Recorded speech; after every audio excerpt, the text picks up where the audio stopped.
with a nice background from our holiday in Exmoor last week.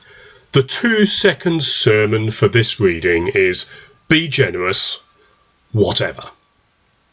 The 15-second sermon is "Be generous to everyone, whether they deserve it or not, and even if you are hard done by and it's going to cost all you have." To do this, you need the attitude of the Beatitudes at the start of the chapter. But let's unpack this a little. These verses we've had read are very well known to us, I am sure. They've entered the English language. Eye for eye, turn the other cheek, go the extra mile. I guess the question which we are faced with when we come to these is Jesus being literal? I've often been asked that question. And I think the best way to look at this is to understand the background to eye for eye. When Jesus says, "You have heard that it was said, eye for eye and tooth for tooth." And the truth of it is that even this command is not literal, and it is not about state law either, but it is about attitude.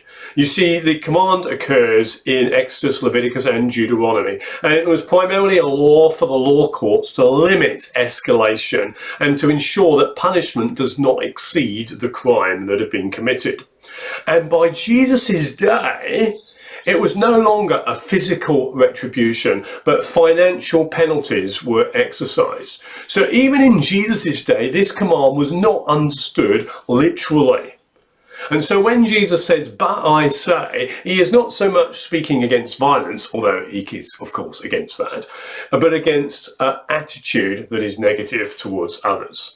And Jesus is not so much abolishing state law. Indeed, the New Testament is pro-government and state law and order. You look in Romans 13, for example. It's about the government exercising equality and rights and justice. Rather, Jesus is saying, don't limit your generosity in your personal relationships by what the law says. You see, Jesus' kingdom is not of this world, and this command is for his kingdom members and about how God's reign is exercised in our hearts. And he says, instead, he says, "But I say, do not resist an evil person." Now let's just understand what Jesus means by this, because we know that elsewhere we are told to resist the evil one. Submit to God, resist the devil, and he will flee from you. And he is not telling us either to do nothing about evil. Jesus tells us to get rid of evil in our own lives, and he tells us later in Matthew how to help people turn from evil to good. And he's not saying don't speak out against evil either, because Jesus often did. And in John 18, Jesus says, when he is hit, he says, "Why do you strike me if I have done nothing wrong?" He is making clear what is wrong, but he takes it no further. And it may help us too to know that the word resist here is translated in other literature sometimes as take legal action against.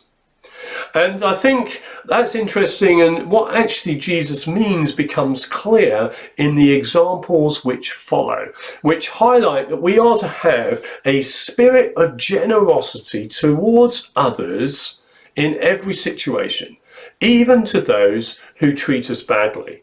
And that applies however disadvantaged we might be. The first example Jesus gives is this. He says, if someone strikes you on the cheek, turn to him the other one as well. In other words, be generous when you are badly treated. To be struck on the cheek in Middle Eastern times, those times, was to be abused or insulted, as well as receiving the pain. It was a bit like maybe people use fingers today. And in the Jewish culture of the day, someone who did so was liable, if it was taken to court, to a hefty fine. I think one of the more modern examples is that of Billy Bray. He was a 19th century evangelist, but by background he was a miner, but also a fighter, a real champion fighter. He could beat anyone. He was top class. But he was radically converted one day, and a few weeks later, down the mine, a man who had lived in fear of him for many years decided this was his chance, and without provocation, he laid Billy one good and hard. Now, Billy could easily have taken revenge and laid him unconscious.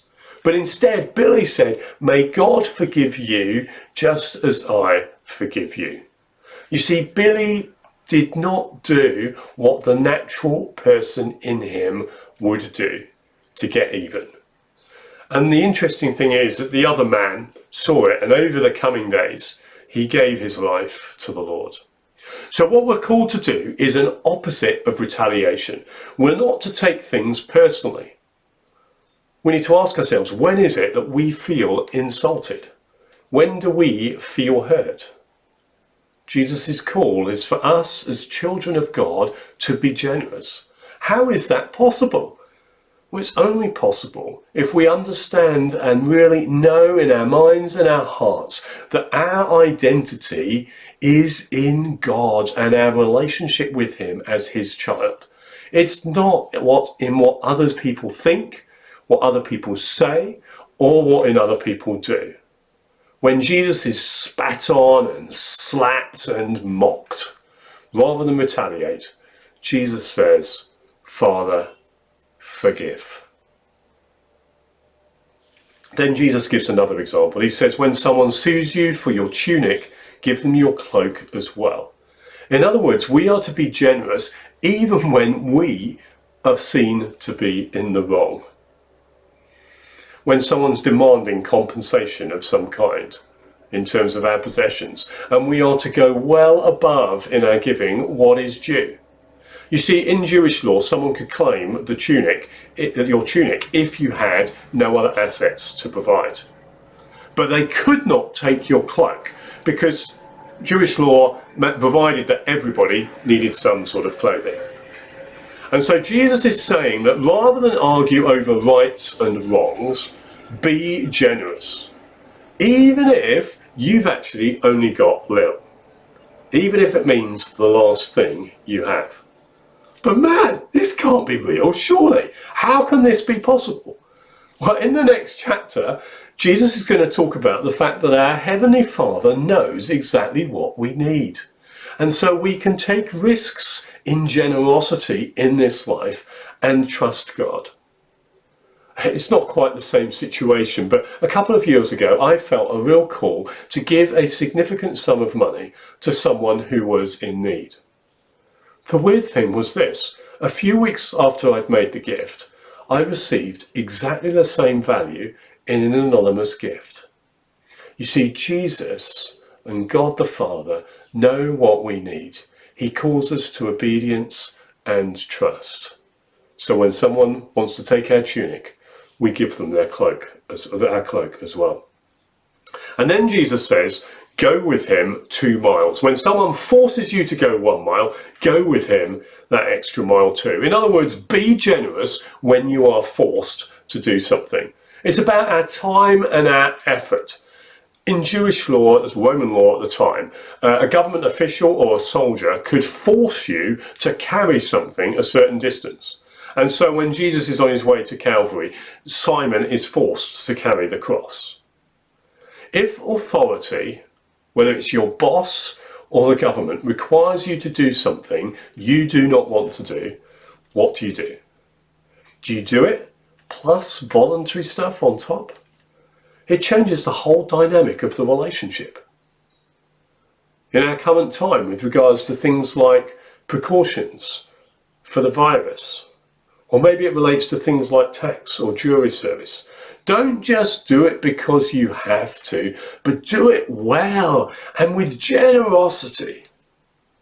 A black Christian leader in South Africa was asked by Michael Green how he responded on occasions when he was humiliated and pushed around by white people. He replied like this: when I have been unjustly forced into some menial action, I complete it and turn and ask my boss if there is anything else he would like me to do to help him. This totally takes the wind out of his sails. He can hardly believe any wronged party would respond like that. So how can we do this? If we are busy looking to achieve for ourselves, or to achieve something, or to make life comfortable for ourselves, it's going to be hard. But the question we have to ask is, how far did Jesus go for you and I? Tell me, how far? We are called to follow Jesus. Do you understand that God is interested not in your achievements, but in your simple obedience to his calling? Jesus then summarizes all that he's said with give to those who ask and lend to those who want to borrow from you. It's with regards to anything. Be generous with your time, your money, your care, your things, your wisdom, your learning. Now, taken literally, it would be ridiculous. We'd end up with basically saintly paupers and rich scroungers. But to give is not always good for the other party. You see, the core is not that we give every time, but actually, deep in our hearts, we have an attitude of open-handedness and generosity, and we seek to put others' needs before our own. When you see someone without, does your heart go out to them and seek to provide for them? Most people see the virtue in these things but find it hard to do. Jesus says, unless your righteousness exceeds that of the Pharisees. You see, it is not about external conformance. It is about internal heart position. And that is only possible by allowing God's grace and love to be poured out into our hearts. He softens our hearts by doing so. And the more we realize and just totally overwhelmed with God's love for us, we will find that we are able to respond to those around us, however they treat us, appropriately. Our hearts are changed, and we no longer need to pursue our own interests. We can trust totally in him. And the Beatitudes, blessed are the merciful, for they will be shown mercy. And blessed are the peacemakers, for they will be called sons of God, will be truly yours. May the power of God's love within you enable you to live out these things day by day.